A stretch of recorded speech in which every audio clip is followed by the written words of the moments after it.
নমস্কার, আমার নাম সঞ্জিত বাগদি, পেশেন্ট আমার বোন প্রার্থনা বাগদি। আমরা এসেছি মুর্শিদাবাদ শিবনগর গ্রাম, ওয়েস্ট বেঙ্গল থেকে। পেশেন্টের হালত খুব খারাপ ছিল, তাই ওখানে কোনো ডাক্তারে বুঝতে পারেনি যে কী হয়েছিল।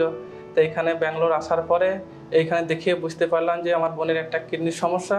মুর্শিদাবাদে বহু জায়গায় দেখিয়েছি, কিন্তু ভালো হয়নি। আমরা ব্যাঙ্গালোর আসার পর এই বৈদ্য হসপিটালে এসে ডক্টর সমস্ত রকম ট্রিটমেন্ট করে জানতে পারলো যে কিডনির সমস্যা, মানে একটা কিডনি ড্যামেজ হয়ে গেছে, গলব্লাডারে পাথর আছে।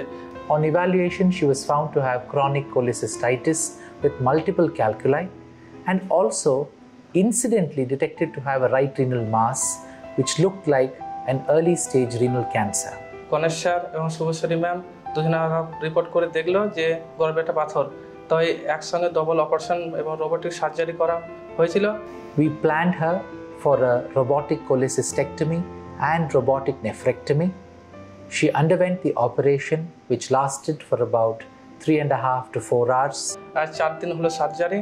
এখন পেশেন্ট খুব ভালো আছে, কোনো অসুবিধা নেই। আর 2 লক্ষ টাকার মতো আমাদের খরচা হয়েছে। পেশেন্ট খুব ভালো আছে। Very uneventful, recovered well and was discharged on 3 days. She is now on follow-up and she is doing very well. Thank you, Boydigi Hospital. Thank you, Boydigi.